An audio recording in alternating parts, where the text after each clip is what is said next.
Good morning, children. Today we are going to learn a history chapter number 5, the Sangam Gauge. We begin the topic with the introduction. Sangam Gauge is considered as a landmark in the history of South India. Then, let us find the meaning of the term Sangam. What is that word Sangam mean? The word Sangam is the Tamil form of the Sanskrit Sangha, which means an assembly or an association. You know that in general, even in our Kannada language also, this word is familiar to us. Then, that is why this word, that means here, this period is referred as the Sangam Gauge, and a bulk of Tamil literature was composed by a body of Tamil scholars and the poets in 3 successive literary gatherings, and this gathering was called Sangam. Hence, Sangam means a confluence, refers to the gathering of poets and bards. And this event took place between 1st century BC and the 2nd century AD in the kingdom of Pandyas. And these texts were called Sangam because they were supposed to have been composed and compiled in the assembly of poets that were held in the city of Madurai. Then children, during this time, 3 prominent kingdoms, that means here 3 dynasties that ruled South India, they were Cheras, who ruled from the present day Kerala with their capital Vanchi, the Cholas, who ruled in the area around southern Andhra with their capital Kaveri Pattanam, and the Pandyas with their capital at Madurai ruled over the present day Tamil Nadu. You could find out in this map about that South Indian dynasties. You could see that Cheras, Pandyas, then the Cholas. You could see that. And during those days, they did not have the concept of what we have the states.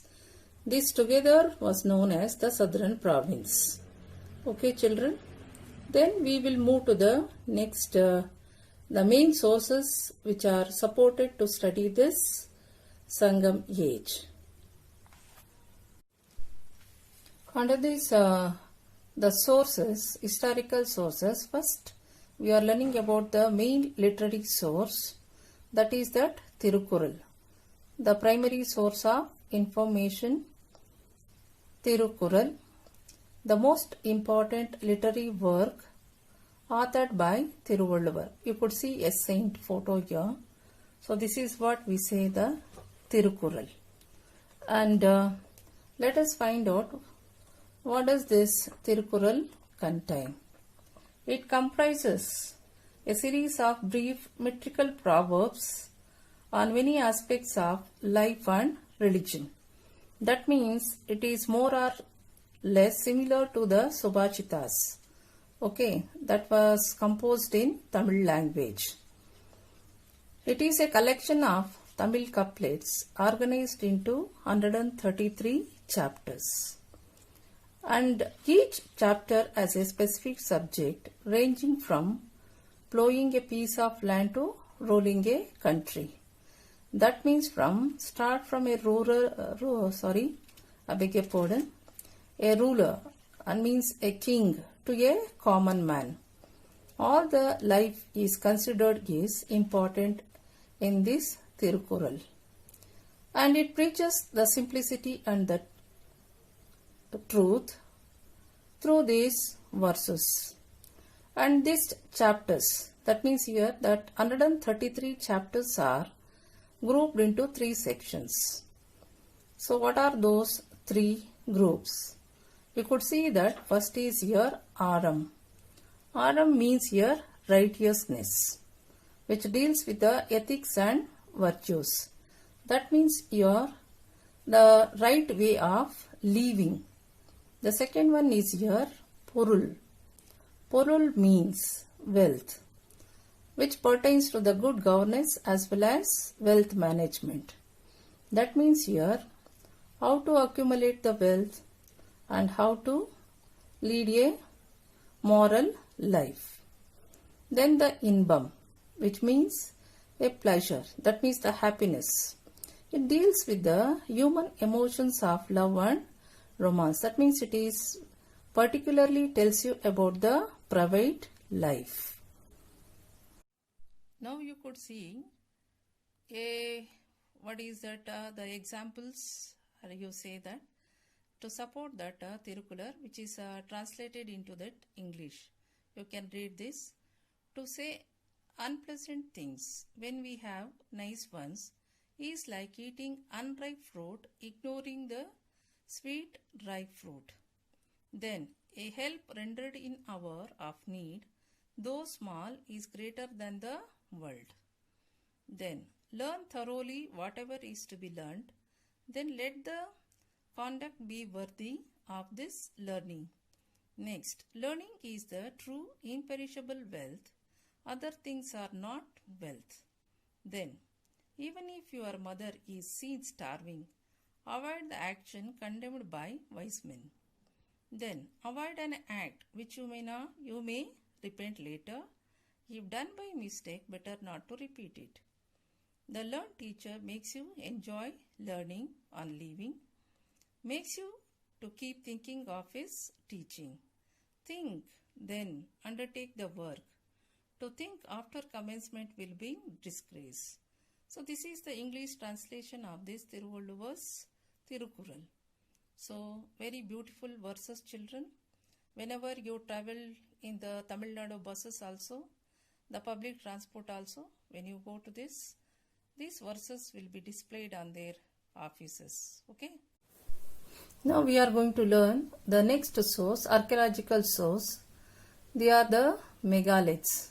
So let us find out what is this megaliths. You could see the structures here. The two pictures are displayed. You can see this, a circular boulder as well as this. So this type of box-like structures erected with the stone slabs resting on each other without any mortar. Means you could see that the like mortar or the cement or anything is not used. Only the stone slabs are placed on here, and these are acted as the burial sites or commemorative memorials. Even today you could see that even the present day burial ground, when you go after the funeral or anything like when they do that samadhi, upon that samadhi they will place a slab, a stone slab, and they engrave the details of that person. This type of installing the stone on the ground, even today we have the practice. So this type of stones were kept those days during the Sangam age for what? Stone circles or the boulders placed on the surface probably served as a signpost to find the burial site, so that people could return to the same place whenever they wanted to. Those days they did not have the maps or the locations what we have, GPS like that. Okay, children, they did not have ideas about all this. So they were taken like the signboards, so that they could not forget the route and they could return to the same place. Then some megaliths contain more than one skeleton. Means here this type of samadhis, we see that more than one skeleton indicate that people belonging to the same family were buried in the same place, though at the different time periods. Means those days also, even today you could see that these graveyards or the burial grounds are confined to some particular communities. In that way, those days they had their own the land or the common burial ground. So that particular clan or that family could be buried in the same place. And these are also known as the memorial stones. Okay, this is about the megaliths. Or you say that the archaeological source which gives information about the Sangam age. Now let us move to the society, that means the life of people during the time of Sangam age. Now we are learning life in Sangam age. Society. How was the society during this Sangam age? In the Sangam age, although the Tamil people had a common language and culture, they were broadly divided into 5 different kudis, means the clans, you can say that families, based on their profession. So this type of, the division of society, even we studied under that Vedic age, other two early Vedic age.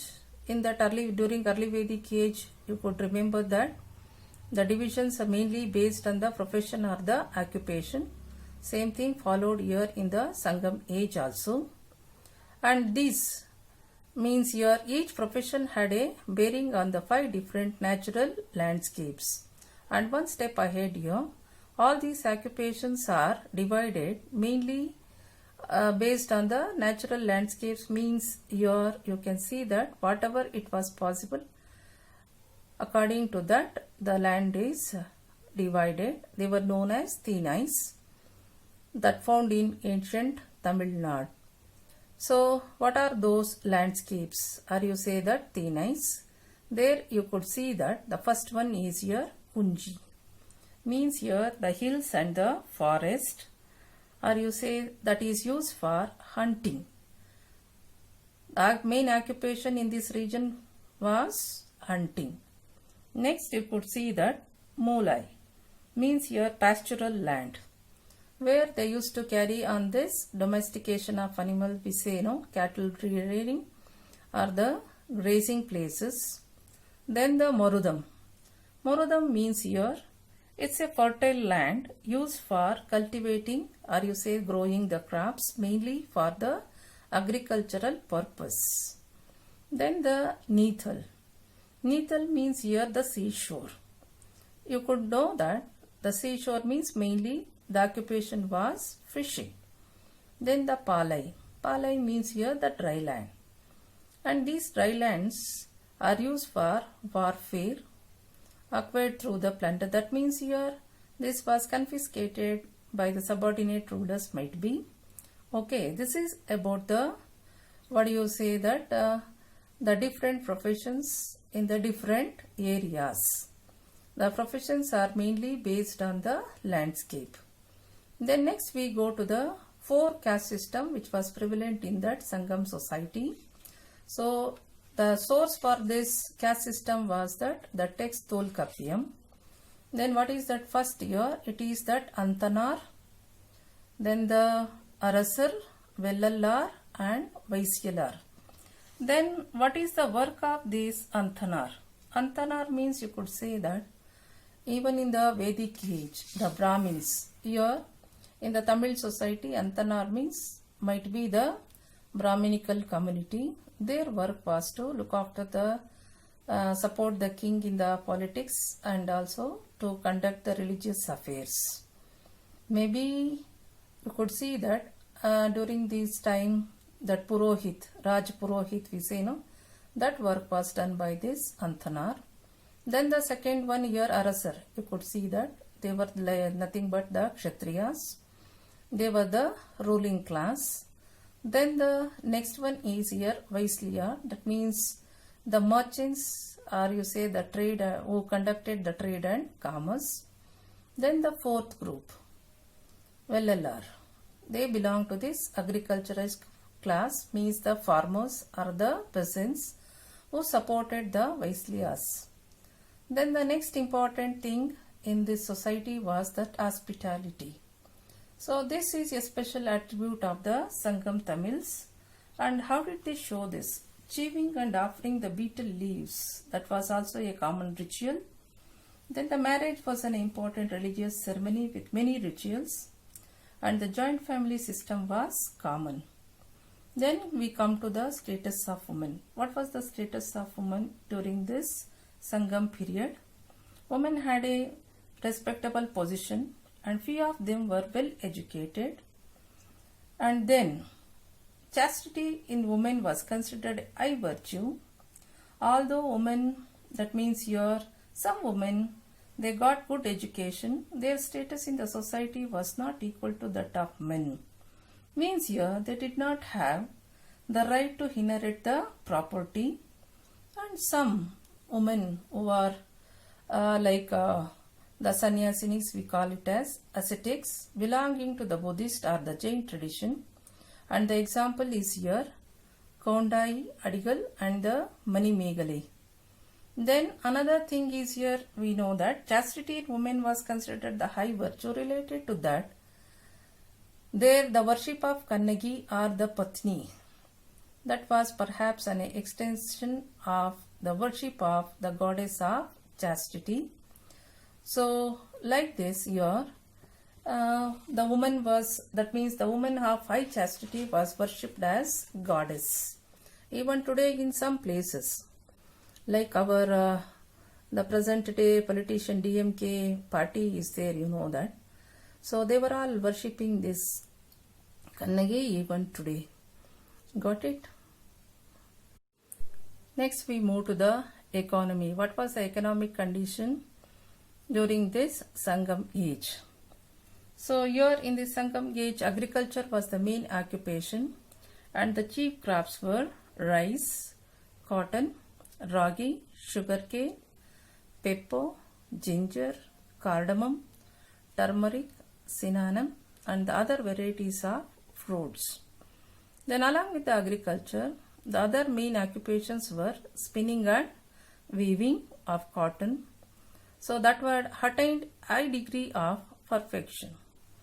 Then the other remaining occupations, or you can say that the other important industries also, you could say that.